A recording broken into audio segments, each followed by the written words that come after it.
Hello, hello, and happy new year. Of course, it's the A Show with the Kings of Pro Wrestling Podcasts, and we are awesome. Bigger than we've ever been. 2022 Meelz. How you doing, brother? Happy New Year. Let's burn these down. Let's do it. I'm ready. Let's burn them down. Come on, man. You can fry them, dye them, lay them to the side. Oh, Red wow. beans and gravy. I ain't too lazy. You know what I'm saying? He's ready. Okay, this is No. Let's get a couple of things. Let's get some business done beforehand. Let's get our business done beforehand before we jump into it. Before we dive into this. Yes, absolutely. No, I mean, first of all, happy New Year to everyone that listens to this show.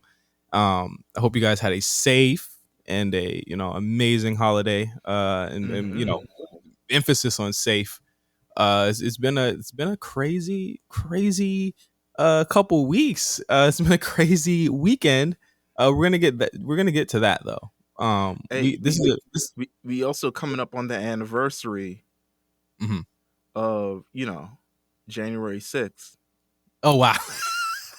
I'm about to say, listen, AEW was one day off from premiering on TBS on the same day. I know Cody and Tony was like, "Dang, you sure we can't just push the shit back? Thursdays, baby? We can do it." Oh my god. AEW Thunder can do a little one of them. Listen, how was your break? I know how was your break, but I'm asking so the people know. How was your last week? Oh yeah. So I mean, first of all, I just want to say thanks to everybody that sent their well wishes to me last week. I had a little bit of it wasn't like a health scare, but it was like it was a health scare. I think that qualifies. Yeah. It was tough, man. It was raw. It was definitely raw. I actually had two kidney stones last week. And if you don't know what that is, that's like the most painful thing you could ever have. And I at one moment I was sending Meelz pictures of my Gundam model kit that I finished, and then an hour and a half later I was doubled over my couch and I couldn't walk, and I could barely like breathe, because like when that happens to you, it's like your whole abdomen is taken over. Like where like the whole right side of my abdomen was like just basically done. And I was literally playing PS5 with Mark, and we were talking. It always goes down on PS5 with either Mark or Cyrus or some fucking. I know. And I felt bad. I was telling my fiance, like, something crazy always happens to me when I'm playing the game with Mark, and I feel really bad because I always I don't like put him in the position, but he never knows, and I never let him know. So like I was saying, like, if something happens to me again, I'm gonna let Mark know that something's going on with me, and I'm not just gonna like dip out. I was trying to talk to him the whole time. Yeah, nigga's crazy. I was like, yeah, man, that's crazy. Damn, that new Cardi must be hitting. This is what Mark. So I threw the headphones off, but I was on my couch for about 30 minutes before I was able to actually because like my fiance goes to sleep really early. So like I had to like basically crawl to the room. I could barely walk. You don't realize how much your body works in sync until you don't have access or something hurts, right? So my right side I couldn't walk. So I was like, baby, because I wasn't trying to scare her, but I was like, something's wrong. And this is funny now, but it was like really serious that day, or that night.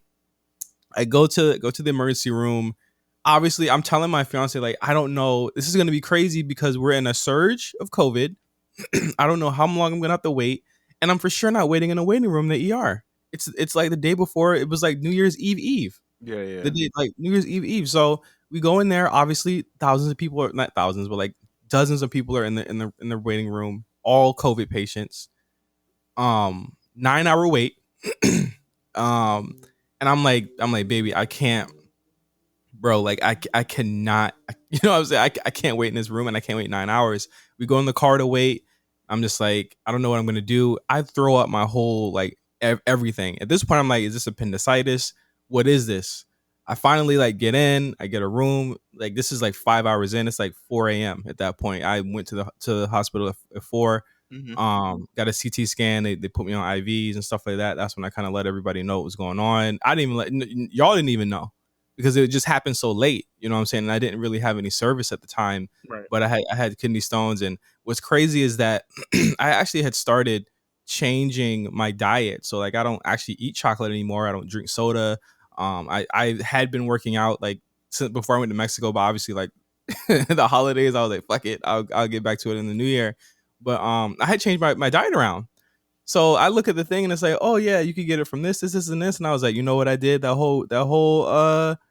whole week leading up to this, I was wilding, eating mad popcorn. I went to the movies twice. I was eating just mad bullshit, and then just out of nowhere, like I got a stone, and it just shows you like take care of your health. You know what I mean? Even if you're on top of it, be more on top of it. You know, don't lack. You know what I'm saying? Because it's serious, especially as you get older. So especially black men, we gotta know, we gotta get it checked out. I was in bed all weekend, bro, trying to push that stone out, bro. It was serious. Well, I'm glad you sound like you're doing better. I was also sidelined a lot last week. I got the Yeah. COVID booster shot, which took me down. And then it went on, the symptoms went on for like way longer than it probably should have. And I was like, yo, what the is going on? And I think I had a stomach virus as well during this entire thing. So Wow. I know. I was just like, my insides were just coming out, all of it.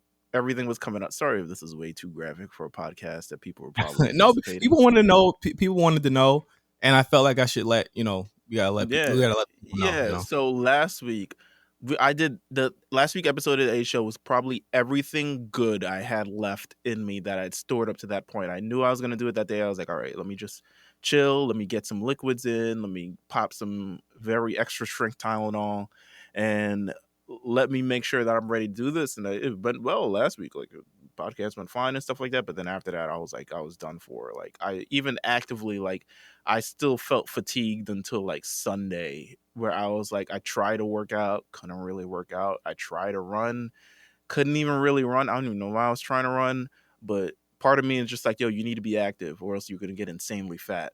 Um, so I did the best I could, and yeah, I mean, even still to this day, I slept mad wrong too. Now I got shoulder and neck problems and all this other stuff like that. Yo, world, if you have a pillow that you recommend, please recommend me that pillow because I need Yeah, a new pillow. we need that. We need that. Me Yeah, too. yeah. Because I had to go get a new one from Target, and I realized this shit is just literally like full of air. Like it's full of air and like maybe some other shit, but it's like it's not a good one. But it's holding me down thus far. But yeah, your boy needs a new pillow. Um, but yeah, so I suffered through a little bit myself, not as much as you, not as death defying as you, but still No, nonetheless. it's tough, man. I was on Norcos, Tylenols. I couldn't move, like I couldn't sleep. You know what I'm saying? Like you can't sleep. You know, and that's one thing that the doctor said, and the nurse said as well. They said of the people that they've ever had have kidney stones and give birth. So this is women. They said that women said they would rather give birth than have a kidney stone. They said it was kidney stone was way more painful than giving birth. And I Damn. was like, I was told my fiance, I was like, yo, I got like 10 times more respect for just women in general. I already have respect, but I got 10 times more because I'm just like I couldn't hold this down for hours. Absolutely. This shit was killing me. Like I couldn't do it. But yeah, 2022. Take care of your health. Health is wealth. You can't get it back. That's the one thing you can't get back. You know what I'm saying? Is a healthy body. So stick with it. And yeah, like just make sure you care. But I'm good. I'm gonna be good. We're gonna be straight. You know what I mean? We're not letting this get us down, brothers. Absolutely. Listen, while we're good, make sure you're good as well, and also listen to all the other podcasts on RNC Radio. I'm talking about the BLT podcast, RSPN, the Black Variant, Big Eyes, The Lookout, um, Us, War Yeah. Report, Rewriters Room is coming back pretty soon. Make sure you listen to everybody Yeah. during this period as well. Just putting that a little bit out there. I think what we should do is, because we got a big episode. Yeah. I kind of what do you want to do first? Patreon or the topic? Let's go into Patreon. We'll be right back for the public people, but let's go into Patreon right now. We're back from we talked about New Year's Evil on the Patreon and some New Japan stuff. So definitely put your 5 in for 2022. Tap into that. We talk a lot of stuff about new NXT. So shout out to the War Report with Cyrus and Quan this week. But Patreon.com/THORNC. Yes. It always happens, right when the show ends, but it just seems as though you had to squeeze out one more crazy thing that was going to happen in wrestling Twitter and in the community right before the year ended. So we want to kind of give people just the we want to give people kind of just the I don't know. What do you think? Just kind of the timeline here of what happened, or do you feel like people know what the timeline really kind of is? I think people know the timeline. Yeah. I would like to give kind of where the energy that I was feeling at the time, if I can, in terms of how we built into this. So I want to say this by also referencing a show that we watched maybe 24 hours before this happened. Mm-hmm. That not totally similar, maybe congruent. Both Justin and I are in our 30s. Yeah. So obviously we watched The Real World Homecoming LA on Paramount Plus. Yeah. They had one of the wildest episodes this week that had Tammy Roman. If you haven't known Tammy Roman's one of the original cast members. She's also another successful reality star. I don't know the other reality show. Forgive me, Tammy. We watched that episode. So there was an episode this week that dealt with kind of race relations between various groups of people. Yeah. It was a little bit of a setup, but it was a setup that worked. There was a question that asked about the Black Lives Matter, riots and then not riots necessarily, but gatherings and protests and all this other stuff. That opened up a very big trending discussion on the Real World LA Homecoming, in which Tammy herself, a black woman, said, listen, when she was approached with kind of like the situation of what's going on, she was like, listen, this is how I feel about this situation. This is why things make me uncomfortable or not make me uncomfortable. And she had got a lot of sort of response from it, whether it was liked or not. And even one of the people in this conversation as well saying, oh, well, my situation, there's people using the black people and the word colored and all this other stuff. And another situation where one of the other cast members say the N-word, but he says he doesn't say the N-word. It was just said to him, but he still said the N-word in the entire process, and came up with this whole side of like little thing that I thought ended up being kind of a great discussion. She had a great little post thing talking about it on her YouTube channel about kind of not necessarily being racist, but saying things that are or doing things rather that are to the detriment of just humanity in general. Fast forward. So I was already amped up about that because I was like, okay, this is very interesting. I don't like seeing a black woman kind of played because she felt like she was the only one in that situation. That's really where a lot of my energy. You got to mention something. There was a black man there also. There was a black man there as well. Yeah. Who also was like, I was not offended by this white man saying the N-word on it. So that played into it. So I felt a lot of feelings as well just regarding her because I felt like, yo, it's tough being like, we're not black women. I don't necessarily want to speak entirely for them, but I know that it is tough for them. I live with black women. I live with 3 black women. I've listened to a lot of experiences on different podcasts and stuff like that in terms of like how they're treated in society, how it may not be the best, how they don't feel like a lot of people have their back. I listened to this entire thing. Let's fast forward to New Year's Eve. I'm staying my ass home. It's COVID out. And it's cold.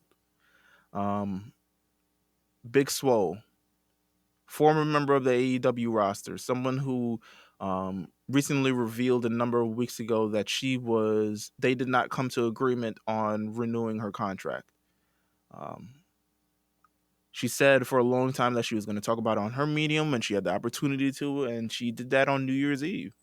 She went in on Colin. I forgot the thing, but it's an audio kind of like, it seems like an audio live podcasting thing. It seems like Clubhouse, but like on an own app type of thing. Yeah, really, really weird. Yeah, I didn't want to sign up, Weird way to but do that. because I knew I would get the Spark Notes anyway. And shout out to Petty Tree for thus providing the Spark Notes for this entire situation. She was the really Absolutely. one who was live tweeting this before it Everyone. really before it really came to head. Yeah. But she said some things, and to be honest with you, it wasn't really a big news discussion At all. It confirmed what people already knew. It Yeah, wasn't a big deal because we already knew it. We just needed somebody to say it. People have been saying for weeks, man, I wonder what would happen if someone were to say this out loud. And because the thing is about this type of stuff is that you want to get it out in the open. You yes, want to let it get out in the open because they're so secretive. Journalists don't talk about this type of stuff, but they have so much stuff to talk about other companies. The fans don't like to talk about it. They like to act like it doesn't exist. The wrestlers don't talk about it because obviously they want to keep their jobs. But it was the one thing, and let me be clear, like Big Swole, like isn't somebody that like we don't really talk about it on the show. We're not like I'm not like super huge fan. Like I appreciate what she does on Twitter and what she does to signal boost a I lot of the appreciate people. right, and I appreciate her place within how important of a role she plays in this community as a part of just being one of the black wrestlers who is very vocal, who rides for us, we ride for her, et cetera, like that. But yeah, I appreciate her place within our black wrestling community. Absolutely, yeah, and I think that to me is like her biggest legacy to me. But she talks about her final talk with Tony Khan when she said she didn't want to resign. She said, I explained to TK that I didn't want to resign because my peace was being disrupted. If anyone knows me or myself, if anything is disrupting your peace, it's time to let it go. It might be scared or it might be hard, but it's time to let go. When Kenny said that, it was a circle coming to an end because Kenny and I would bump heads throughout my time in AEW. To end it on that note felt good. It felt wonderful to end in a place where we didn't see eye to eye, but we were there. And she says her heart stopped being in it is the reason why I left AEW. I feel like there were a lot of things, and I told them in my exit interview, there are a lot of things that need to change. I know fans of the company don't take criticism sometimes. Keep that in mind because she foresaw this. Certain ones, keep that in mind as well because that's going to be important as well. Know this. This is somebody from the inside. The structure is a little off. It's fine to be loose, but I like to have a little bit more structure. I felt like the women shouldn't have gone through everything they went through just to get on TV or get time. You're signed to this big company, you should get time.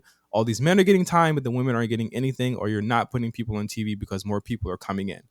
Meelz, this is something that we have talked about for Forever. forever. For fucking ever. Like this is why my first you know what? If you have anything else to add, please continue. Okay, so she continues saying, shoveling money doesn't keep a person happy. We've seen time and time again, especially in a place where there's not enough space, there's no writers in a sense. Not everyone is comfortable writing their own things. Closed mouths don't get fed. That's exactly what that environment is. If you are shy and don't know how to write or are not creative, it's not going to work unless they want it to work for you. That's one of their biggest issues. Boom. Boom. If you listen to the War Report, if you listen to literally any other AEW criticism, this is the truth. Yes. And it's okay to be a fan, but as a fan, you got to realize that is their biggest downfall right now. Is that and this is where people ignored it's this. 2021, by the way. I'm just that's another part of my. It's 2021, and the fact that they're go ahead. I'm gonna let you cook. I'm gonna let you cook because I got to touch on two things. This is before she even got to the comments that made people mad. What I'm noticing is that no one talked about that part. No one talks about that part of the company structure. Mm-hmm. No one's talking about that part. So she says, outside of a lack of structure, their biggest issue, which is diversity. I do not beat around the bush when it comes to diversity in my people. There is no representation truly, and when there is, it does not come across in the black community as genuine at all. I don't know why everybody is so afraid to accept or say it, but it's not a good look. What happens is you have this wonderful company that treats people like family. But there's nobody that looks like me that is represented at the top and in the room with them. They are not helping to necessarily influence decisions, but to explain why certain slang and certain words shouldn't be said. There's no one else who can explain our culture and experience except for us. I knew something was up when my daughter, who loves watching wrestling, she would watch AEW all the time and seldomly watch WWE. She's not a big fan unless her dad, of course, is her husband, I believe, Cedric Alexander, was on TV, which stopped happening after they botched the Hurt Business. She would say, Mommy, there's nobody that looks like me on AEW. There's nobody that looks like Daddy. Then she started watching WWE because she saw Bianca and Big E. She saw herself represented. If that wasn't a click, you were absolutely right. I don't have an explanation. It's 2021. Why are people saying it'll take 3 years for AEW to have a black champ? This is a scripted sport. It should not take that long if you've been watching WWE for 50 plus years and you know what not to do. Listen, one, it's 2021. That was my big thing about this. I read all of this. Let me just say, I think both you and I, before the Tony Khan response, before anything, we read all of this and was like, story checks out. Where's the lie? I mean, is there anything that we haven't already said on this show? But what we haven't said, what Quan and Cyrus haven't said, what other people haven't said, what that guy Greg hasn't said, what Greg hasn't said, what people who aren't. And I'm not saying that is, if you want to be an AEW fan, that is cool. I watched the show. It is cool. But to blatantly ignore the shortcomings that they had because it doesn't work for you is where I think a lot of the fandom gets into this delusional, ridiculous state. And that's where kind of the tribalism that we're talking about, that we're constantly going up against, continues to happen in the online discourse. What was more concerning is that it was actually black people that were like pushing back on us when we said these things. And if because of the tribalism thing, because it's like, well, but she didn't say nothing that I didn't say before when specifically talked about Big E and Bianca. And you know what else was important? She didn't just talk about but she lost at SummerSlam. She talked about the fact that she was present on TV. Mm-hmm. She talked about the fact that Big E and Bianca were present on TV weekly, and they were present and they were represented on TV because like she said, it's a scripted sport. Ups and downs happen, and we'll talk about ups and downs in a couple minutes. But ups and downs happen. That doesn't necessarily mean that the it's not getting through to them.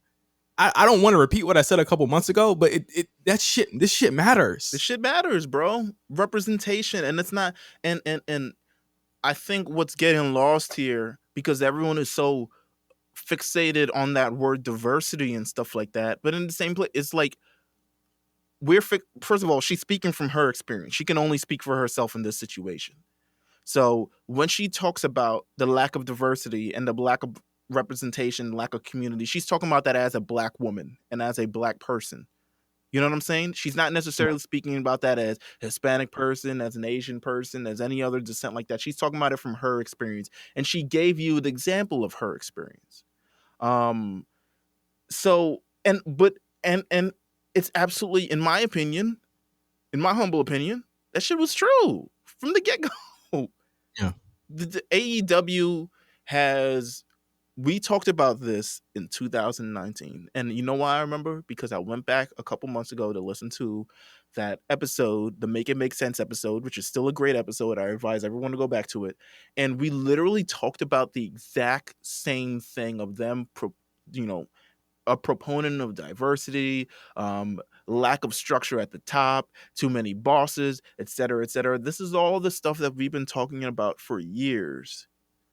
Why can we see it and nobody else can see it? I don't know. Yeah, because it's clear as day, in my opinion. But back to kind of that, she's speaking from her experience, and this is experience that everyone has kind of echoed. And this is the experience that I feel unfortunate for other people when she's talking about this in her own representation, in her own humanity, and people decide to shit upon that or try to take any weight away from the words that she's saying, because it's like, well, they diverse to me. Here's the thing. let's get to that, because that hadn't actually happened when this came out. No, none of that happened. None of that happened when the comments actually came out. It happened a little bit later on, that day, around. I didn't even do a big reaction to it. I literally read the episode. I didn't say like, "Told you so." I didn't say, "Look at that." I didn't say, I said, "You know what? Retweet." And I hope people read this. That's what I hope from it. I didn't repeat anything until. So later on that day, Tony Khan in a Later on that retweet, day, like 90 minutes later, in a retweet of Fightful, who did do their own breakdown of her podcast. Tony Khan, so online, says the top 2 AEW execs are Brown, me and Mega. Jade, Bowens, Caster, Dante, Nyla, Isaiah, and Mark Quinn all won on TV this month. The TBS title tournament has been very diverse. I let Swole's contract expire as I felt her wrestling wasn't good enough. AEW Rampage, Street Fight tonight. that was when I said, and we get all the hate. We get the hate. That's when I said, we're the ones on a weekly basis. We're out here. We're fighting for our motherfucking lives, man. Every week. It reminds me of the time when, and I don't even think people remember this, when I was asking for more diversity on StarCast. Yes. Remember that? Yes. When I said there needs to be more diversity on StarCast, and the StarCast account had came at me and they retweeted it with some type of smarky remark, and for weeks I got death threats. For weeks I got people calling me all types of niggers. I got people saying all types of crazy shit to me from Europe, mostly. All that whole week. Conrad in my DM saying, "Well, I tried to invite Wale. He said no." All of that type of shit. Wale like is I got the only black person that ever existed, by the way, that talks about wrestling. But go off. I mean, exactly. It's been years, but yes, he's not the only black person. I said, "Yo, we should have more. We should." And I was like, I'm not just talking about us on the A show. You should have Stat Guy Greg there. You should have this there. You should have that there. You should have Alexis there. There are people that talk within this community. I didn't even put us at the top of that list at that time. I just wanted us to be in the room. They eventually did it and put people there that I felt as though were people that were calming to their audience, I'm sure. But that reminds me of that, where it's like these big.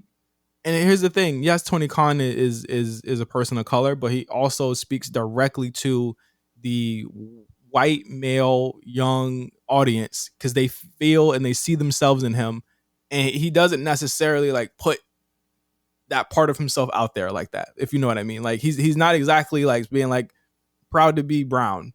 You know what I'm saying? He's literally talking like he's one of them, and he effectively othered Big Swole there, and that was just wrong.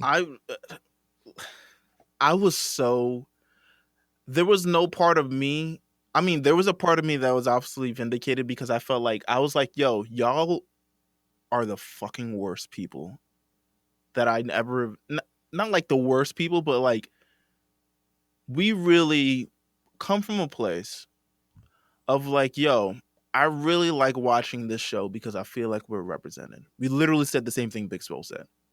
We like watching WWE at times because there's people like Big E on it. There's Kofi, there's Xavier, there's all types of things. Like essentially what Big Swole was saying was like, yo, AEW just be using niggas to make sure they got the lingo right. Yeah.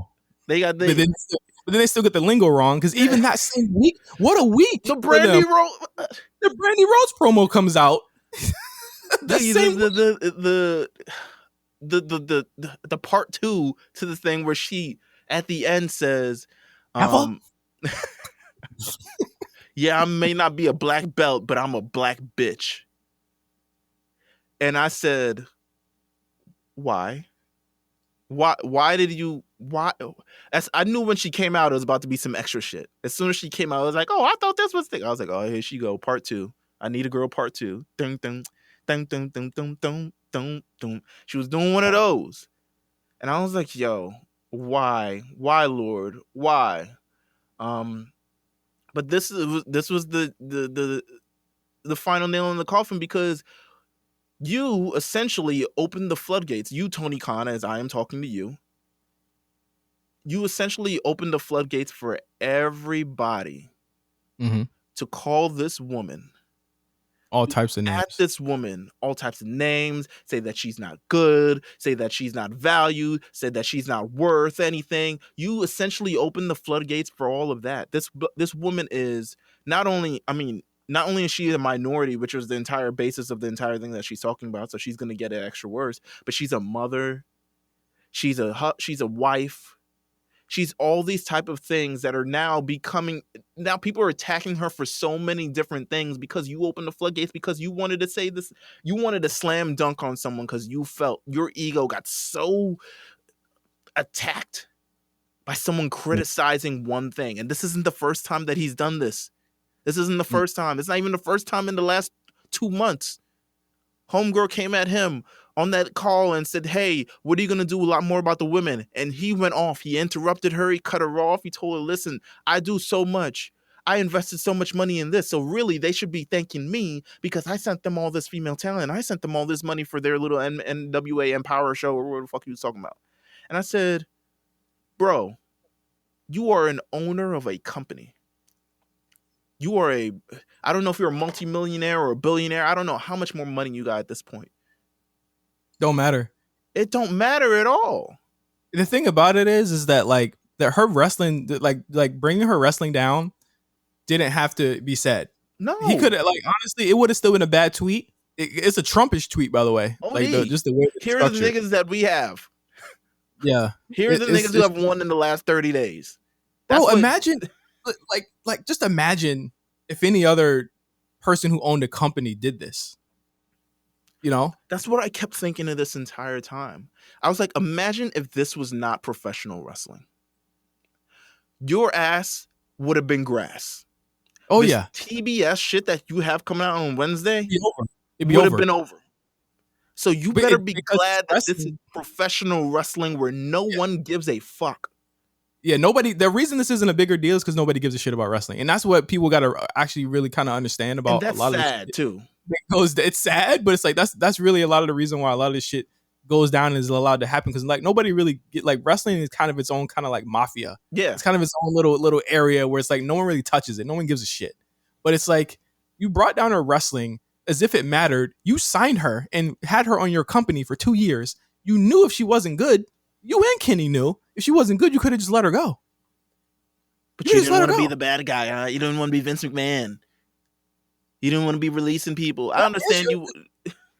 Because my thing is like, imagine if Vince McMahon said anything like this, or Triple H or Stephanie McMahon or anything like that. There is like real media training that they have that he just does not seem to have. And I don't understand how people who are like fans and could see that, like, yeah, WWE, they do their shit in the dark for sure. But what to me, why are we even, you know what I'm saying? There should be no even comparison of how bad that is, like optics wise, to do that to a black woman. And that's terrible.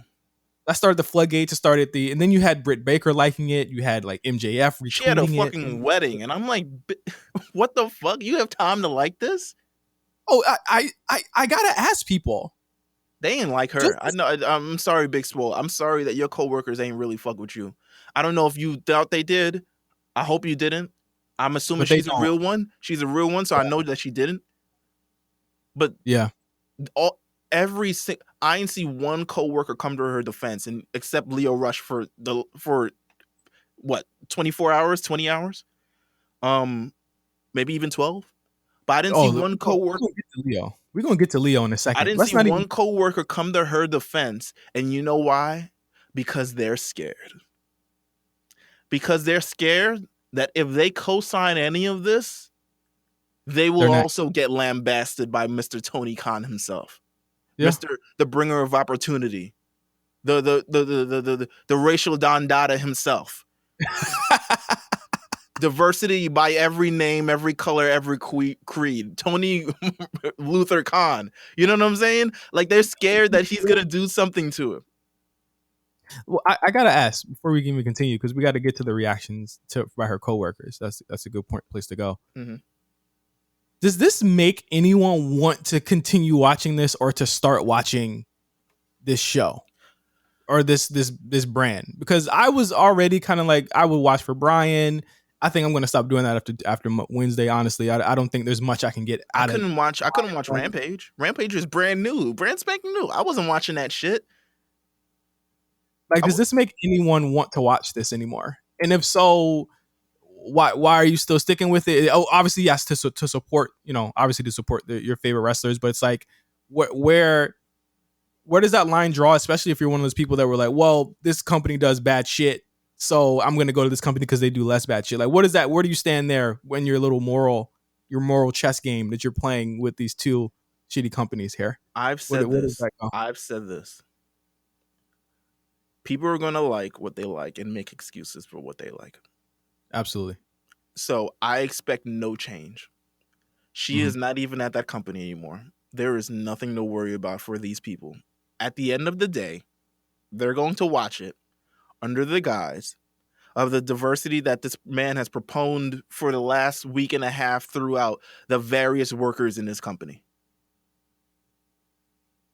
Yeah, fucking...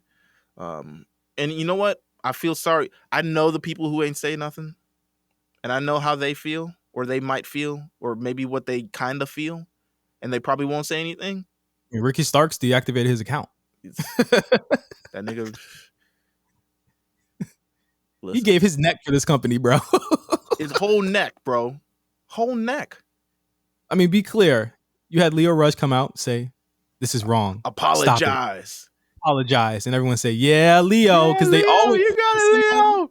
You got it, Leo. You remember when I was like, man, don't be falling for that Leo Rush bullshit. I'm sure he felt away. I'm sure he felt away initially. I'm sure he felt the way, but then he did the equivalent of what he did last time he felt the way. And you know what he did after that? He chopped it up. He turned around and did a song with Enzo right after that. We chopped it up. We talking AEW on TBS this Wednesday.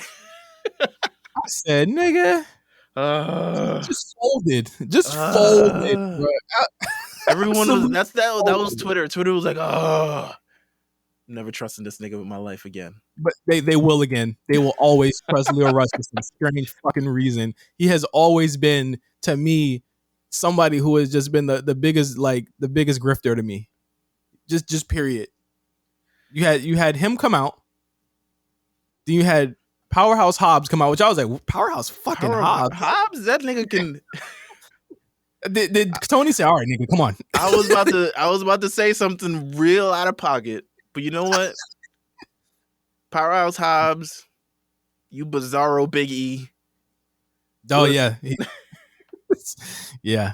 Listen, the nerve you had. You don't say... I have never heard a word that came out your mouth ever of any substance until you decided, Tony Khan is nice to me. Hey, y'all not talking about the strides that they've done, they've made. Oh my God. They turned their back on Swole so bad, and so did a lot of AEW fans who claim to be this bastion of woke people, but definitely ultimately revealed yourselves to be majority white males. Oh, wait. They couldn't. Not only that, they couldn't have words to say during this time. They saw everything came down and was like, I need to take a couple minutes. Oh yeah, I need to figure my life out. Hold up. I'm so glad that I'm not tweeting about this right now. I need to spend time with my family or anything of the other on these because it's New Year's Eve or things. I'd rather best spend time with my family. Oh my God, you can't have him stop. Biggie loses the title, and people can't jam that tweet hard enough. Yeah. Over something fake and predetermined. It's professional wrestling. This is real. He lambasted, he crucified a black woman live on Twitter in front of your eyes in 4K, and there was nothing that no one can say about this? You can't say that was wrong? No? When we ask all these publications, ask these tough questions at these media scrums and all of that, suddenly, oh no, you're going to kill the vibes if you ask about the women. You're going to kill the vibes if you ask about black representation. You kill the vibes if you talk about Jay fucking Lethal. Yeah. You kill the vibes if you talk about Jay Lethal and his past, or what's my man name, Darby Allin, and the things that he's done or been accused of. Oh, we gonna kill the vibes. Also, Darby Allin going at Cora Jade. That's not brought up by Tony Khan at all. Not at all. So you're gonna kill the vibes. I want to get to what Powerhouse Hobbs said. He said, "There's so much that goes into AEW that those online don't see." And when I heard when he said that, I was like, "Listen, man, there's a lot of things that go into things and companies that we don't see. But someone who worked there definitely told us what goes on that we don't see." He said, "Often flies under the radar that Tony and Mega are people of color, and having them in charge of AEW." We did not say they weren't, motherfucker. Exactly. It did not fly in our face. Like, we're just gonna break down this whole thing, because he's a dumb motherfucker, and he didn't write this, by the way. He didn't write this shit. I see firsthand how hard they're working to make wrestling more diverse. How, nigga? How? You lost to CM Punk, nigga. What the fuck are you talking about? You weren't seen ever again, bruh. Fuck are you talking about, bruh? Did Orange Cassidy fucking squash you that one time, nigga? Get out of here. I want you all to know that I consider Tony and Mega family, and I'm disappointed to see their efforts dismissed. People have no idea the time and effort it takes to put on. We know this. AEW, but the thing is, you know what's important about this statement? It's coming from a man. He's essentially mansplaining to us this shit, because he said AEW is an open environment where people like you, a black man, nigga, are seen and heard. Tony works hand in hand with people of color on the roster all the time about their story ideas, input, matches, etc. Not every idea will work, but every idea is listened to and valued. This is, again, something that completely went against Swole said. Everything he's saying here is against what Swole said, but I guess AEW PR felt as though this was important to say because it was a black man saying it. It was a black person saying it, and he basically went out and said everything she said, say the opposite of what she said. Period. I don't want us to say the rest of the shit. This is just disgusting. It's so trash to see stuff like that. To see Britt Baker, you overrated as shit, man. And I'm glad I put that down, and I'm glad I stand 2 feet on that last week, because you got some nerve. This woman put you over in a big way. Went to your weak dental office, had a match in your whack ass dental office. You gonna talk about her wrestling? Her wrestling not good enough? Yeah, nigga, fuck you, and your little boyfriend. That nigga, that fucking oompa loompa ass bitch. Fuck him. This got me so, and I've been holding this in for mad days. I've been trying. I said all I said, but I could have said more on Twitter. To be honest, I could have did 3 days worth of this shit, because this is not even all the ammunition you need. This is in front of your face. They're telling you this in 4K. Who they are. They're telling you who they are in your face in 4K, right before your eyes. And yes, they are probably. Go ahead. And this is something you wouldn't even put up with this is something you don't put up with your government. This is something these niggas didn't put up with Trump. Yeah. And they was doing it all the time. These niggas are doing the exact same playbook, which is PR that deflects away from the real issue in their company. And the real thing that's going on there. It's business as usual on Wednesday, Meelz, with what they have going on. There are no black people in big positions on that Dynamite show on TBS on Wednesday. No, and they will try to explain. They will try to say they are. And shout out to Jade Cargill. She's in the finals of this TBS title tournament. I hope she wins. But still, it remains. They're going to make the Jade thing. And the thing is, we should be celebrating Jade. Yes, if she wins, we should be. Yes, we're going to celebrate that. But people are going to look at that and say, this wipes away everything. But here's the thing. But here's the thing. Jade debuted in March of 2020 or 2021? She has been seldom used in any capacity since then. Will Hobbs and them have been seldom used in any main capacity, unless their main capacity is face CM Punk on week 3 of his return. They're not having programs. They're not represented in a way that makes people want to see them. They're not represented in a way that they're actually seen instead of actually just, I guess, watch for being performers. They're not seen and heard. You're just shown on television. Oh, there's not been a meaningful private party match that I have seen in 2 years. Yeah. There's been, so when you talking about these people and they got their wins on this show like that, that is not what we're talking about. Wins don't even fucking matter here. The wins don't even fucking matter. We just the wins don't matter, especially if you white in AEW. The wins definitely don't matter because you still gonna get Jungle Boy still on TV, Adam Cole and them still on TV. The fucking best friends are still on TV. All the motherfuckers are still on TV. This shit They don't don't do matter. shit. Yeah, they don't do shit. They're re-rocking Undisputed Era while they taking up all the women's TV time. Just because they and this is the main issue here, Meelz. I've said this before. I said this months ago. Nothing is going to change. People don't want to listen to me. I always end up being right. Nothing's going to change. They have bookmarked so much money into their white talent. Think about who they have signed in the past 6 months. They have signed Andrade, which, again, really good signing. They've done nothing with him. Malachi Black, fantastic signing. He's fucking fighting Brian Pillman Jr. Bruh. They signed Bryan Danielson. They signed Adam Cole. They signed CM Punk. They signed Kyle O'Reilly. They signed Bobby Fish. They signed Jay Lethal, who is a fucking sex pest. All these people, mostly white people that they've signed, though. These money is bookmarked into that talent and that talent alone for the next 4 to 5 years. It is a wrap.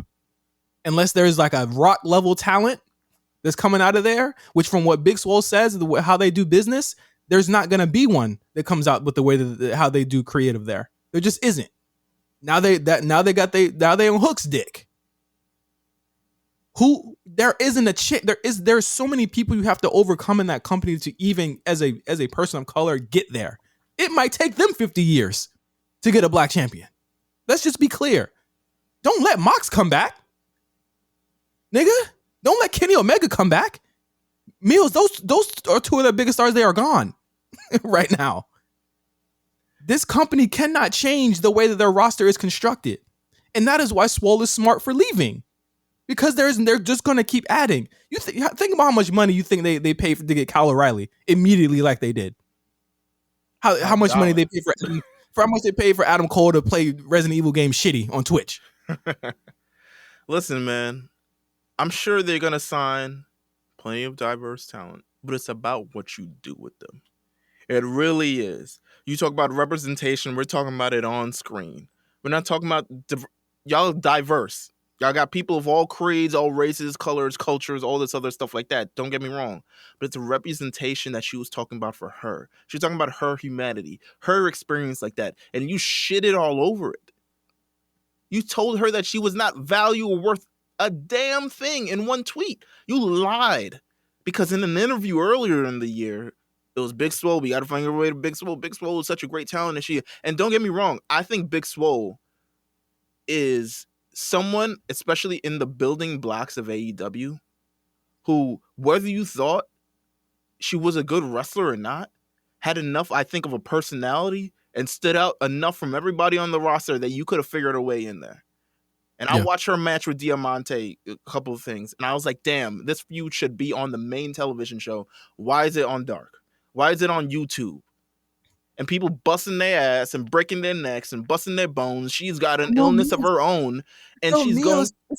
It's about, we shouldn't complain about it. We shouldn't just talk about it. We should just be glad that we got it. And, you know, there's too many people talking about it, yet they're not looking at... Shut up. Man... It looks dumb as hell, boy. Yeah, dumb as fucking hell. Everybody scattered like roaches when the time came when this motherfucker showed his ass. Everyone scattered like roaches. It was a bunch of, I can't right now. I can't believe it right now. Get out of here. Everyone had to concoct what they were going to say, how they're going to word this nicely, all this other stuff like that. I get that you like AEW. Hold them to the fucking fire. Want better from them. I want better from them. I don't hate AEW, but I want better for them. I want better representation from me as a black male. I want that for me. As for black fans, this is 2021. Are you fucking dumb? Like, how are you not have... You talk about... Everyone always shits on it. Took them 50 years to get a black champion. Oh, now they're doing black champions. Oh, now they lose it. Why make the same mistakes that the WWE made? If you knew better, you would do better. Yeah. Listen. Do you wanna take a break or you wanna go right into day one? Can we talk about someone else left? Yeah, niggas don't even care. Someone else left their company. They got niggas don't care. Tony Storm just left. Tony Storm left. Tony Storm. Storm's- She had a house show match against Sasha Banks and Charlotte for the SmackDown Women's Championship at the end of the year, and then she said, All right, I'm pay done. for my own flights. I don't think I could do this anymore. Tony Storm is gone. God bless Tony Storm. I mean, if you don't like a job, leave. I'm not even gonna hold you. I got nothing for her. It seemed like she was gonna be in a great position, or she was in a great position and possibly could have ended up on day one. I wish the best for her in her future endeavors. There's really not much to say, and there's really been no news since. It just seems like she was Everyone's over it. Happy for her. I feel like the Tony Khan stuff. But to be honest, I felt like the conversation died down quickly when people found out that she just left on her own accord, and there was really no controversy to be like gleaned from this. Like, I mean, I'm sure people wanted to drink. If they were better than female performers, then they wouldn't have left. Yeah, sure. Yeah, I mean, sure. Over it. I mean, there's a million women there. I don't know what to say. Yeah, I feel like if there was there's just nothing to talk about here. Let's take a break. Let's go to day one, and then we go to Raw, and then we figure out the rest of our lives after this. Day one continues the conversation we're having before the break, so we'll continue this conversation. The conversation not over. Like we said, this is a big episode, so we're gonna get to day one, and we're gonna talk about how awesome Brock Lesnar is, and how fucking crazy you motherfuckers are when we get back. South Carolina.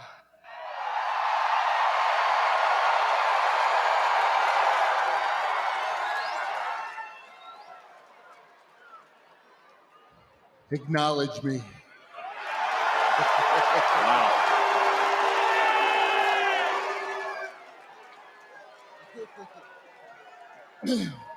I would also like to acknowledge my advocate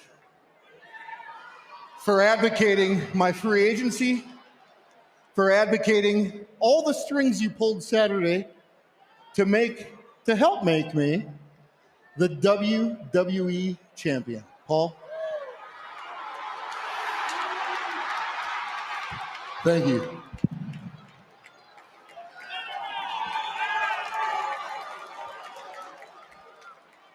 And now, what does Brock Lesnar do as your WWE heavyweight champion? Well, he concentrates not only on reigning, but defending. So at the Royal Rumble, Brock Lesnar will defend the championship against the winner of the originally scheduled Fatal 4-Way, which takes place tonight, right here in this very ring. Let's run down the challenger, shall we? Okay, I would love to do that part, but it would be like 5 minutes of a break, and get into the show. I thought we were gonna get to the Big E part, which was the Big E part was hilarious because Paul is very online, and I feel like WWE is online. They're very online. Everyone there is very online, and I feel like he did that on purpose. And I feel like he did that because it was just like, y'all need to shut the fuck, relax. like chill, like come on, like chill the fuck out. And because he was literally saying shit that people like, I think Kaz had said it. And he said the same thing. And I was just like, oh yeah, he's definitely been reading tweets. He was like, he said something to the effect of like, there's no shame in losing to Brock Lesnar. And I know Big E said that. And I was like, yeah, there's no shame in fucking losing to Brock Lesnar at all. But let's get into day one, which I thought was a fun show. It was definitely like, it didn't feel like a pay-per-view, but it was a super upbeat. Like it felt like it was a house show that they put production behind, and it felt super upbeat, and it was very fast. Absolutely. I mean, it kicked off out the gate with kicked off on the kickoff show with someone kicking someone's damn nose off, but I mean, it had a good pace to it, had a nice beat. Honestly, Meelz are great. I thought Meelz were game. Meelz were game. They were absolutely game. I was like, what? Yeah. Shout out to them. Shout out to Street Profits losing and be like, yo, you know what? They felt like they were wrestling for Meelz, which I thought was really, which I thought was dope. They were like I Shao don't know why Kahn. All Montez did like the Harlem Shake into the lean with it, rock with it, but I was like, that's a couple of extra dances you put in that shit, nigga. when he did that, I was like, this nigga's he definitely He hype. love him a lot. Absolutely. Really fun show. I mean, not much to not. I mean, a lot of the things went the way that we thought it would, but Great the biggest opening surprise match. Didn't even care who won, but great opening match. But we can't talk about the show without talking about the fact that like 2 hours before the show or an hour before the show, Roman Reigns, we found out he contracted COVID-19 and he actually wouldn't be on the show and would be replaced by Brock Lesnar, or Brock Lesnar would be added rather to the Fatal 4-Way match for the WWE title, which had everyone like, oh fuck. As you should. We were like, as you should. But it definitely added a air of intrigue, but also made it even more house showy to me, where it was just like, oh yeah, this guy couldn't make it to the house show tonight, so they're gonna do this. But really, really fun matches, man. I thought everything to me kind of hit. You know, even just some of like the weaker stuff. Like I can't think of like just a outright terrible match on the show. But obviously we got to talk about the really fun Fatal 5-Way. And it's like you're watching this match and you're having a great time, right? And this was kind of like my experience with this match. You're having a great time. You're watching this match. I'm enjoying the match for what it is. Mm-hmm. I'm loving it. Then the fucking ending happens, and I said I really like that. And then I thought about it, and I was like, oh fuck. I was like, yeah, that made a lot of sense. I was like, yeah, I fuck with that a lot. And then I was like, damn. We're gonna argue, aren't we? We're gonna argue, and the people who crawled out of nowhere, who couldn't react fast enough, is like, oh, they did it again. Oh, Brock Lesnar. Y'all talk about diversity, huh? Y'all talking about this bullshit, huh? What about this? Every single time, Big E, crossover superstar, that's over now because he don't got a belt. Big E, you talking about it? You talking about the next star? That's over now because he don't got the title. He's gonna go and start wrestling Austin Theory now, nigga. Yeah, we were right. Tony Khan was right. Big Swole wasn't good. I didn't like. All right, hold on. There's another part of this conversation that I didn't like, and it's not that I don't like it. So I was in a lot of spaces all after the fact, mainly because I wanted to listen to what people were saying. And the AEW apologists were apologizing.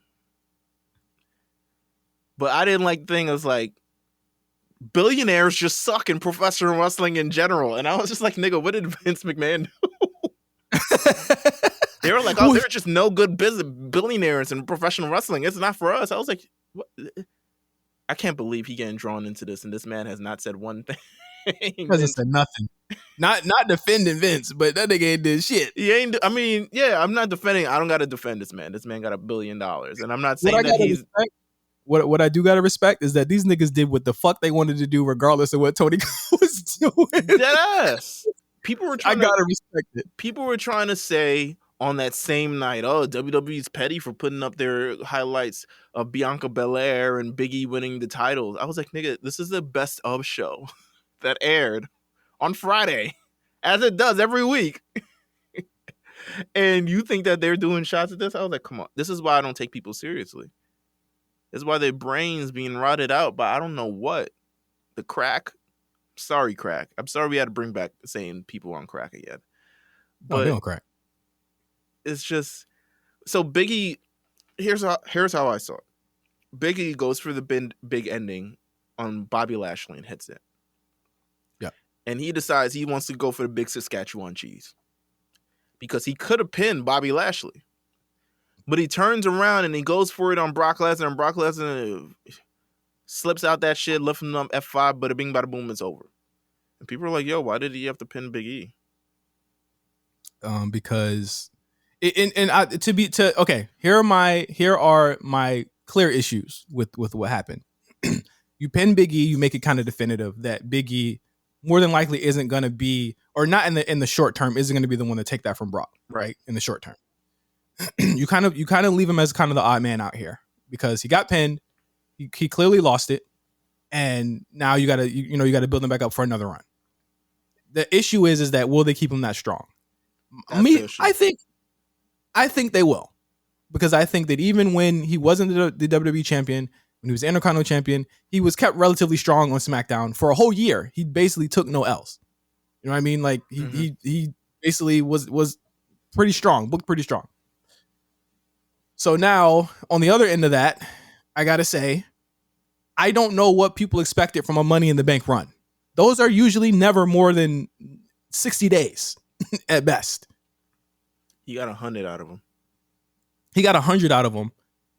Beat Drew, had a really good match with Roman, and this is where the wins and losses thing gets tricky here, because this is like which is weird, because it's like the AEW stuff with the wins and losses have people thinking that they really fucking like I hate 50-50 booking, right. Granted, but in the end, when they want to push you to the moon, that's when it matters. You know what I'm saying? Or that's what matters the most is what they do with those types of things. And the thing is, I don't even really think they do 50-50 more than they just like heavily protect people now, which is kind of weird. Yeah. But my thing here is that I never thought, and I even said it when he won, I don't think he'll have it that long, but I'm glad we got that moment. I'm glad we got it coming from Lashley to Big E. That was a moment for me.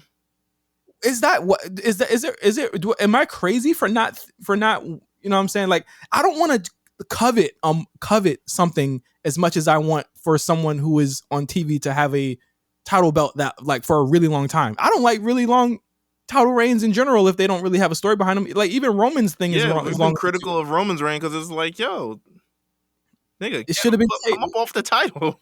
Yeah, like we're very critical of long title reigns. I don't know why it feels as though Meelz, correct me if I'm wrong, to some people in the community, black people just aren't allowed to lose ever on TV. And they're not losing in embarrassing ways. They're losing in fatal 5-way matches. They're losing in matches where they're taken by surprise. Like, and you put the Bianca moment in SummerSlam. Embarrassing, but yeah, I get it. Kofi thing was Brock Lesnar being a heel. That's what the Kofi thing was. The Kofi thing was Kofi had he had misunderestimated him, or he had underestimated him or whatever. If they had to get, but honestly, they probably had to get out of there because it was like 10 o'clock by the time that match actually started. Yeah. But like, you know, it just is what it is. People lose championships all the time. I never thought this Money in the Bank run was going to be it. You usually get another one after that. You've seen Punk. You've seen it happen with Punk. You've seen it happen with Edge. Like usually when you win the Money in the Bank, you usually start winning that title at like kind of like not a regular clip, but a regular clip for this company. You do win it again. Listen, Big E is going to be fine. I think we all need to take a step back and kind of realize that. Big E lost the championship, and I knew we would have some sort of discourse online. It was the same thing as you. Oh, shit, damn. We're going to talk about this. People couldn't come out the woodwork fast enough. This is the company that you like, right? This is the company that you think. First of all, leave me alone. Yeah, bro. I promise you, if I don't respond to you, it's because I don't want to talk to you. Yeah, that's it. I ain't scared of nobody. We're not scared of nobody. If I don't want to talk to you, it's because if I don't talk to you, it's because I don't want to talk to you. Yeah, you want to talk to me, but I don't want to. Yeah, y'all not even like drippy enough to even be in my aura or Meelz aura. Y'all not. I'd be seeing the fits. And I like even click on the profile. I'd be like, nah. But nonetheless, I think it's just, you know what? I think it's sad that people just come to these conclusions and kind of like write it off and kind of come to these things. People lose. That's what professional wrestling is. And for people to try to conflate this fucking loss of a title to the same thing as a company owner lambasting a black woman live on Twitter, y'all out your pea-headed minds, bro. Bro, we gotta let. What is wrong with you? We gotta really stop that. We really do.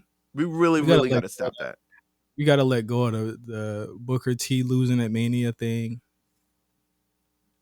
We gotta stop. We gotta stop. We gotta let go of that, bro. We really do. Because this man literally said on Twitter in 4K, nigga, I'm gonna refer to that tweet for the rest of my life. I promise you. Because it was a real thing that happened. It's still up. That tweet is still up, by the way. It's still fucking up, by the way. It's not gonna go up. I have thing in my brain on Wednesday he's gonna address this because it's TBS day. I really do. But you know, it is what it is. Or he's gonna address it with Jade Cargill winning, and you're gonna have Jade Cargill win and then let off a couple tweets, and I'm still gonna fry Bro, his ass. they're conflating it's the Booker T moment. The new Booker T moment's the Bianca SummerSlam moment, which again, like the Booker T moment's wild, but like if Booker T got over it, y'all niggas can get over it. But If the Bianca thing, got over, the Bianca got over it. Like, and this is my thing. The Bianca thing, there's like a whole swath of background and things that had to happen to make that happen, right? That wasn't supposed to be what happened. It wasn't like they said, you know what, fuck Bianca. And then they did that. It wasn't like them doing that. Like, and then, but you have to also look at the Big E thing, in which he still got a match out of it. You have to look at the Big E thing, like, oh yeah, Roman got COVID, so right. they had to change plans. And I honestly think that I would have rathered it over who I thought it was going to be KO. I would have rathered it over Seth. I think this makes the show way more interesting going into Royal Rumble, and we got a first time match coming out of it. Oh, and did there's a stat that we have, right, Meelz? Oh, we got a stat here. Listen, 11. Shout out to Jeff J for tweeting this, by the way. Yeah, it's been 11 months. 11 months in a row that the WWE Championship matches have featured a black wrestler in it. It's 11 months in a row. That's almost a full year. We get to Elimination Chamber. We get to Saudi Arabia and Bobby Lashley's there or Big E's there. It's been a year. You know what's crazy? You know what's crazy is that this is the same way that they kind of put that in our minds with the women from Mania all the way on. Listen, to a point where we don't even realize it anymore. Right. That's why it's dope. You have to do the work. You have to put in the work. You have to put in the groundwork. We talked about it for months. There's clips of us talking about it online, but you got to put in the groundwork for this. You can't just say like, oh, we're showcasing this and this is how diversity is and this is how this thing happens. No, that's not how it happens. You got to take real effort. You got to take real energy. You got to get back to the community. You got to propel these voices. You got to make them heard and make them known. Now, if you're a company and you don't think that they can cut the mustard, which is what you've shown, and that's a completely different story. If you don't think the people that you have that feature on your show can cut the mustard, which is completely wrong, by the way, because Jade Cargill is a star. And she ain't getting, y'all ain't doing. She needs work. She needs that was another thing Tony Khan has said, is that we don't got a PC. And then people talk shit about obviously Last Legend, but it's like, that's like her first match, right? Mm-hmm. You think Jade Cargill would be a much better wrestler if she got to hang with Io Shirai and all these other people and do that week to week and actually go to classes and get that time to spend with these people? It's clear from what Big Swole said, they don't get that type of attention or that type of structure that they do. She said it. And you know why? And we're going to continue to say that. And we're going to continue to say that AEW needs it because we now have confirmation that they don't do it. And we have a scale to go on. That one company does it, and you see them produce a Bianca Belair. One company doesn't, and you see them on AEW botches every damn week on Twitter. It's simple. Let's run through Raw really quick. Yeah, let's go through Raw. Really, I thought it was a fun show. I thought it was I enjoyed it. I forgot what happened. No, I think it was a good show. It was a good show. I don't remember hating it. Brock was this era of Brock is. Well, he's back with Paul Heyman. Do you like that? Yeah. I kind of liked him without him, to be honest with you. I liked him with Paul if Brock is going to also talk. And I can't help but think that it's just been such a weird limbo moment because I felt like they were waiting for 2022 to really start this whole thing off, where it was like Brock was still fucking with him, but they weren't really fucking with each other. But then when he fired him, it was like, okay, so it left it so that it could be with Brock. I'm more worried about Roman without Paul. But then again, I'm not worried about Roman because his promos have actually gotten way better, so he doesn't really need Paul anymore. Yeah. So it is what it is there. I did love Paul taunting Roman. I enjoyed just the whole thing in the beginning. I loved him running down the challengers, just masterwork. I thought he had promo of the year already. That's going to be up there for me in terms of promos. We got a new challenger. We got a fantastic. They don't even do matches like this anymore where they go to the back. And I was like, ooh, you guys are doing this in a surge. You're wilding. But the main event, I was like, yo, y'all wilding. Y'all were running up the stairs. I was like, ooh. Yeah, I don't even know. But they ran through. It was a fun they match, did that. though. That was a fun It was match. it was a really fun match. And I think that they got the right winner. We want to see Brock versus Bobby. And there's some real intrigue behind that because we don't know how it's going to end.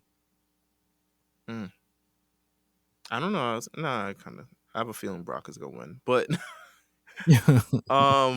still first time ever, very rare. Yeah, these two have not crossed paths in the entire time they've been here, which I'm sure they've done on purpose because they know how big this match is. Yep. So it'll be interesting to see. It'll be interesting to see Bobby versus Brock. It'll be interesting to see MVP versus Heyman. It's gonna be interesting to see a lot of things. Yeah, no, really good book in there. I can't say that I'm not a fan of the course correction there. I think it was the most interesting path they could have went. I don't see Biggie as being less than in this situation. I don't see him as being pulled to the side. There is something for him to do in that he will more than likely be in the Royal Rumble. You know what I'm saying? Like there is something for him to do. It's just Mania time, baby. Mm-hmm. Like you got to pull out the big guns. This happens every single year. He will be in that part of his career very soon where he will be part of the big guns. I just see it right now is that like he's still somebody that they are absolutely going to be doing crossover media with because why the fuck would they stop putting him in crossover media, you idiots? Like this is fucking marketing 101. Of course they're going to put him up there. But I still see him as someone that they going forward on Raw as a babyface champion. I see people saying two things coming out of this. Title versus title, not going to happen. And Biggie facing Roman. Stop. I don't think that's happening either. I think those two scenarios are not happening at all. Stop trying to unify the titles. You do not want one title. Yeah. Guaranteed. If you see Roman Reigns' reign, you do not want one championship on your show. Mm-hmm. So, yeah, stop that. And there doesn't need to be a reflection on the end of this title reign. Yeah. What is wrong with him? He wasn't the first one. I feel like there were more people who heard about this than they were about Kofi. Which is crazy. No. I think Kofi had shit trending and shit. I think we're just in a different space now where, which is wild to say from like 2019 to 2022, like we're in a much more, and I really do think it's the George Floyd and a lot of stuff and, just holding a lot of things to, holding up a lot of things, and especially since we're charged off from the Tony Khan night as well, all this other stuff like that. But yeah, man, listen, Biggie gonna be fine. I don't know why. It was what it was, bro. Yeah, it was what it was, man. Move on, He's bro. Gonna be fine. Next week. He's gonna be fine. He's not champion. You know what, man? I blame Spider-Man. No Way Home, bro. You can't have media that just always gives niggas what they want at the end. Well, listen, that's what life is full of disappointments, nigga. That's what that's what Eric Bischoff says about AEW every week. It's like at some point you're gonna have to stop giving people what they want. Yeah. Because then you're gonna set yourself up for major disappointment. Yeah. Like 60-minute fucking draws. Anyway. What else happened here? I liked Arcade Bro versus Alpha Academy. I was like, oh, this is nice. It was pretty good. It was a weird night in that they had tag matches where the other partner didn't tag in, which is rare. Which is super rare, but I thought it was nah, I'm good. Yeah, very, very rare that it happened. I thought that they're now they've put in Austin Theory, the Street Profits, and the Mysterio family into the Royal Rumble. They are declared. Strangely, no one from the women's side is declared yet, but we have a women's triple threat match next week between Doudrop, Liv, and Bianca. I don't know what the fuck they're doing here. Well, listen, talk about your little Liv thing. Liv What seen Liv your tweet. thing? Liv seen your tweets. Liv was like, "Yo, what's Hey, going on man, with this nigga?" Liv. Oh, wow, if Liv said that, hey. If Liv said that, hey. Listen, man. Becky was speaking that truth. Liv follows me, man. She responds to me sometimes, man. She's mad cool, bro. But I said Becky was speaking the truth. Becky was speaking the truth, and Liv didn't like that shit. And I said, well, it is what it is. Like, you don't talk that talk, but it's Don't talk that talk. I liked them incorporating Bianca into this. I like the little Liv thing as well. I think The Doudrop Doudrop is getting in because she's just been such a good sport over the last number. Hey, man. Listen, she's being rewarded. That wasn't no. You take that big of a bump, and then you also provided such a good program with one of the top stars. Why not reward her even if you're not even getting the match, you're in the opportunity for it. So you're placed in this vicinity. So shout out to her. I mean, Doudrop getting a consistent push, I think, and I think that's dope. I think Liv's gonna win that match, though. I mean, probably. I mean, who knows? I wouldn't do that match 3 times. That's just They're me. gonna have to make it a ladder match. I wouldn't do that match 3 times. I just wouldn't, because I feel like at that point it's like Kevin Owens. You're beating her to the ground at that point, and it's like I'm not gonna believe that she's gonna be a contender for anything unless she wins Money in the Bank in July. Like you don't want to beat Liv down. I think you want to make it a situation where Becky maybe has to do, because the thing is that I feel like a SmackDown woman might be winning the Rumble if they're gonna do it that way. They could potentially. Oh, stop. They could potentially, here's my thought. They could potentially do a multi-woman match or do the match again and have Bianca or whatever go into that in the Rumble and not win. The thing is, because this kind of fucks up my Bianca theory. You know what I'm saying? Because like if she doesn't win, okay, she could go into the Royal Rumble, but it's like, damn, you're gonna like they're really dragging it. And I think that it's strange, but it's like, do you do the women's elimination chamber where Bianca then gets her shot in that match? Because that's the one match she hasn't won. No, I think she hasn't won elimination chamber. Yeah, but I think Bianca she's not gonna win this match. She doesn't have to get pinned because Doudrop's in there. Oh yeah, you're right. And she's gonna go into the Royal Rumble. But do you want to beat down Liv 3 times in a row? She ain't going to the WrestleMania. I mean, if Liv not really going to WrestleMania, you gotta get beat somewhere. True. All right. I love Liv, but she's more popular coming out of this feud than anything. So this is a net plus for her. Right. We also got Dana Brooke whiffing that entrance. Wow. I was like, listen, if I could show you who they are, believe them. That's all I could say with this Dana Brooke entrance. I was like, when people show you who they are, please believe them. Oh, my man Reggie was like, "Hey, yo, I didn't know you was supposed to be doing like that." And then yeah, what else happened on this? What has happened on this show? Edge and Beth Phoenix, really good segment. Challenged the Miz and Maurice. This is Shout out to Marcus Flo. That shit ain't happening in Mania. So stop it. No, they just. This is I'm sure this is a nice little bucket list for Edge. I'm sure they come up with a nice little tag team finisher too. Yeah, I think that this is the reason why Beth left NXT, quote unquote left, and this is also the reason why they have not replaced her, because she probably left because she left a month and a half ago. Yeah, she probably started training again. She's probably gonna be at Mania. She'll probably be at Mania, but I think she will absolutely be back on NXT. This is the only reason they have not replaced her, because I think she's gonna come back. Because usually in NXT they have a new nigga literally by the next week, and this time they haven't, and I think they're gonna bring her back. I can see it, which is fine. I can see it. Can we please end this Nikki Ash thing? They have beaten her to the ground. Yeah, I don't know what they're doing here. I don't know, because there's really only 4 other women that's on Raw, and you ain't really got to. But Alexa Bliss is coming back. Forgot to say that. Yeah.